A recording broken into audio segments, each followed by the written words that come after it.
Asch conformity test. The Asch conformity test was conducted in the early 1950s and it showed the human tendency to stick with a mob even though it is clearly wrong. In this experiment, one person, the unknowing subject, was placed in a room full of actors. The conductor of the experiment held up a piece of paper with 3 lines on it and asked for the crowd to identify the longest line. The actors all showed the wrong answer on purpose to see whether the subjects would disagree using their own logic or go with everyone else's answer simply because there is strength in numbers. 37 out of a sample size of 50 chose the incorrect answer even though it was very easy to identify the correct option. This test proved how much people are willing to conform to others' ideas. To this day, psychologists still passionately debate whether this comes from a need to be accepted or from serious issues with self-esteem. Number 9. The Marshmallow experiment. Ever heard the expression, patience is bitter, but its fruit is sweet? Yeah, us neither. Till we had to Google it for this video. Irrespective, this experiment proves how this really is the case. Apparently, Jean-Jacques Rousseau, a French thinker of the 18th century, was really onto something when he said this. Stanford University members Walter Mischel conducted an experiment in 1972 to test just how true this was. Children aged 4 to 6 were taken into a room and a marshmallow was placed before each one. The administrators then left them alone in a room, and they were told that if they could go for 15 minutes without eating it, then they would get a second one as a reward. Examiners record how long each child could go before succumbing to temptation, and they further record how each child fared later on in life, and the results were surprising. All those who had waited longer before giving in and eating the marshmallow were reported to have a higher success rate in adulthood. A small minority of the 600 children sampled stuffed their faces immediately, but a third of them were able to wait long enough to earn the second marshmallow. In the extensive research conducted over the span of those child's lives, it was found that the children who waited patiently and deferred gratification longer were more likely to do better on their SATs and were more intellectually competent in comparison to their peers. So even though being patient and waiting really is bitter, try to be more mindful of it, and the results in the end are worth it. Number 8. Carlsberg social experiment. Carlsberg, a Danish beer brewing company, conducted this social experiment and then turned it into a successful marketing gimmick. They tricked innocent couples at a cinema in Brussels to test how gutsy humans can be when faced with an unfamiliar situation. At the cinema, 148 men dressed as bikers filled the entire stadium, and only 2 seats available were right in the middle. Carlsberg representatives were present to record the exchange that took place.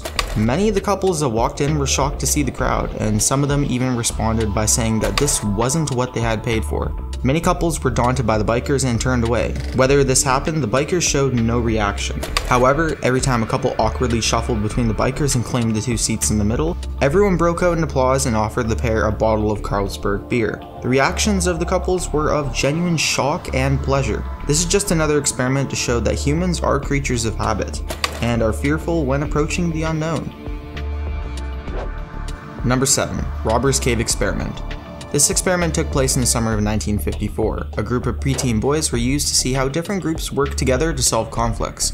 Muzaffar and Carolyn Sheriff, as well as their research team at the University of Oklahoma, were responsible for finding 24 boys who were well-adjusted socially and physically in their communities and invited them to a seemingly ordinary summer camp. What these kids didn't know was that the counselors were actually psychologists and they were the unknowing subjects of a psychological experiment. The 2 groups were split randomly and the boys within each group were encouraged to bond with each other. However, the 2 groups were kept apart at all times, and the counselors did little things to reinforce competitiveness between the 2 groups. After instilling competition and some hostility between them, the counselors held tournaments in which the winners were awarded and the losers were made to feel bad. This led to a whole new level of anger and resentment between the groups. Finally, as the last step to this experiment, the psychologists introduced a stimulus that was bad for both groups. The first one was a shortage of water, and surprisingly, they found that the 2 groups were willing to work together to solve the issue. This sparked the curiosity of the psychologists who had set up a few more of these tasks. More stimuli such as lack of food were introduced into the study, which led to even greater cooperation between the groups. By the end of the experiment, they were working comfortably with each other, and all the initial hostility was long forgotten. This study is famous for showing a lot about the human psyche. Many gang movies and even high school sports movies will tell you the same thing. Adversity and combined suffering tends to bring even the worst of enemies closer together. Number 6. The Ape and the Child. Believe it or not, a fair number of human beings have been raised in the wild by animals. Therefore, scientists crave the chance to see if animals could be taught the civilized ways of mankind. In 1931, psychologist Winthrop Kellogg decided to see what would happen if he adopted a 7-month-old female chimpanzee named Gua. His own son Donald was only 10 months old at the time, and Donald and Gua became fast friends and did everything together. Kellogg took it a step further and even tested their development. Shockingly enough, Gua did better on many of these tests. However, the Kelloggs were disappointed that Gua had not acquired the ability to communicate through words, and they were horrified to discover that Donald's speech cognition was also suffering. When he imitated Gua's hunger bark, the Kelloggs decided that Donald needed to spend more time around other humans. Gua was shipped off to a primate center where she died a year later due to a fever. This experiment is not well known because it is odd to think that humans find it easier to emulate animals than vice versa. There's a real theory out there that cats and dogs tend to act and even behave like their owners over time. There's so much about the human-animal relationship that is wildly fascinating for researchers, and with lack of concrete information, there is much room for growth. Number 5. Beneficial brainwashing. Dr. Cameron believed that the brain could be reprogrammed to be healthier by simply forcing a new pattern of thinking. At the time, he had thought he found a cure for schizophrenia, and he used to force patients to listen to recorded audio messages on a loop for long periods of time. He named this psychic driving, as according to him, the messages were being directly received by the psyche, causing the media to dub his approach beneficial brainwashing. From the 1950s to the 1960s, many of Cameron's patients at the Montreal Allen Memorial Clinic became his test subjects, and whether they suffered from schizophrenia or not was not taken into account. Each was injected with barbiturates and forced to listen to different reaffirming mantras such as, "People like you and need you." To check the effectiveness of the program, he once played the instructions to his subjects so that they must pick up a piece of paper. Afterwards, he drove them to a nearby gym, where oddly enough, there was a piece of paper in the middle of the room. He was convinced that his methods were working as all the subjects instantaneously went to grab that one piece of paper. The CIA heard of the good doctor's work and funded his research as they were interested in the findings. Unfortunately for them, their investment did not pay off as he had shut down the experiment. When the subjects later learned of the CIA's involvement, they pressed charges, but the matter was quickly solved out of court for an undisclosed amount. Dr. Ewan Cameron himself admitted later that his research had been a step in the wrong direction, and that it had been focused on the wrong elements. Number 4. A class divided, blue-eyed, brown-eyed. Jane Elliott started this experiment at a local elementary school after Martin Luther King was assassinated in 1968. She divided her students into 2 groups, those with blue eyes and those with brown eyes. The first day, she deemed those with blue eyes a superior group and started giving them preferential treatment during playtime and class time. The changes she noticed within a day were significant, almost instantaneously. The blue-eyed group, armed with their superiority, started doing better academically. Some of them even started bullying the brown-eyed kids, and there was a fight between 2 boys by the end of the day. Likewise, the brown-eyed kids did not do as well as they normally did academically and fell into the role of being inferiors. The second day, she reversed the roles between the 2 groups and said that the brown-eyed kids were better. The results again showed the fast effects of negative conditioning. The brown-eyed kids did so much better than they had before, and they returned to being more confident and outgoing. While they were only children, both groups learned the horrible effects of racism, and interestingly enough, when the class came together again at a reunion, each of them remembered the incident and remarked that it made them more conscious of the different challenges that people of diversity faced. Jane Elliott became an advocate for this experience, and she was often asked to give talks to different groups and conduct the experiment with them as well. Her results have always shown that when people are expected to fail, they are more likely to. Undeniably, the perception of others does play an important role in self-development. Number 3. The monster test.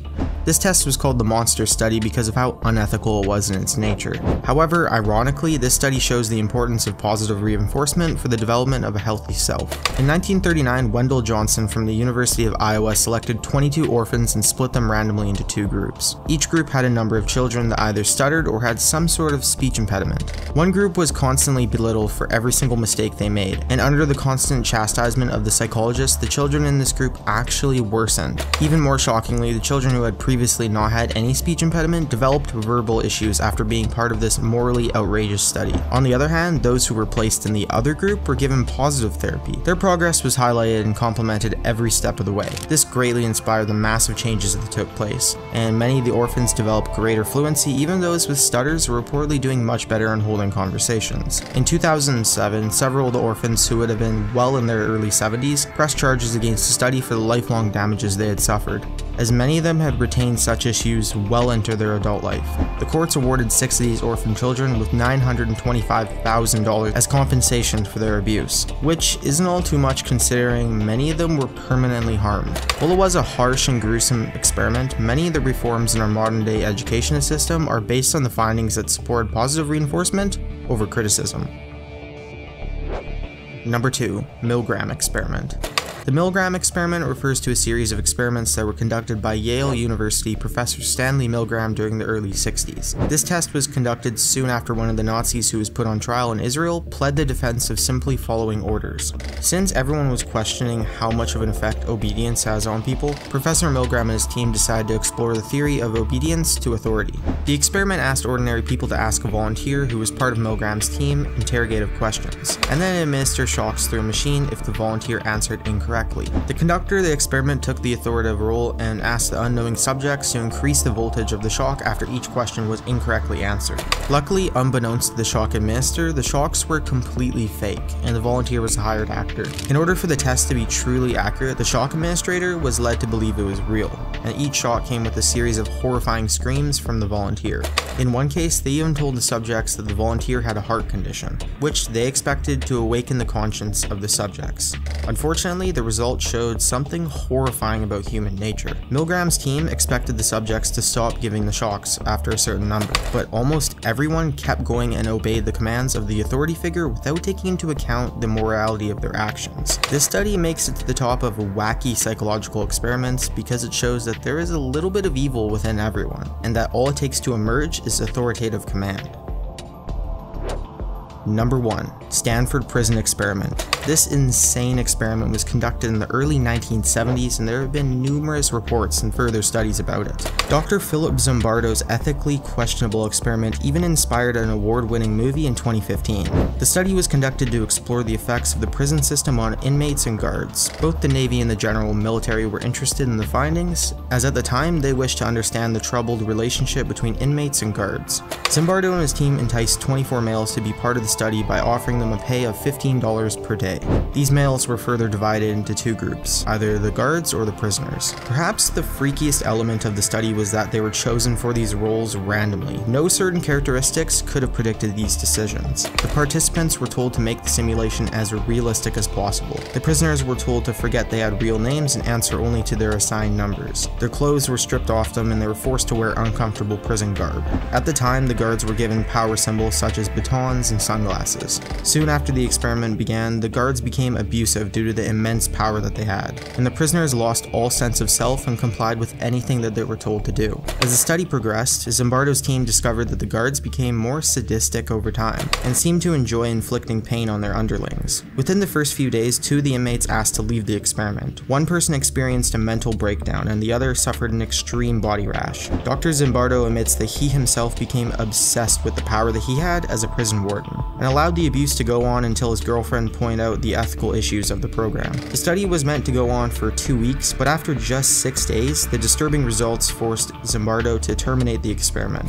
The results are so morbidly fascinating because they show that normal people are capable of doing terrible things if they are provided with the right environment, as one of the participants perfectly summed it up by saying, "You don't know what you would do unless you were in that situation."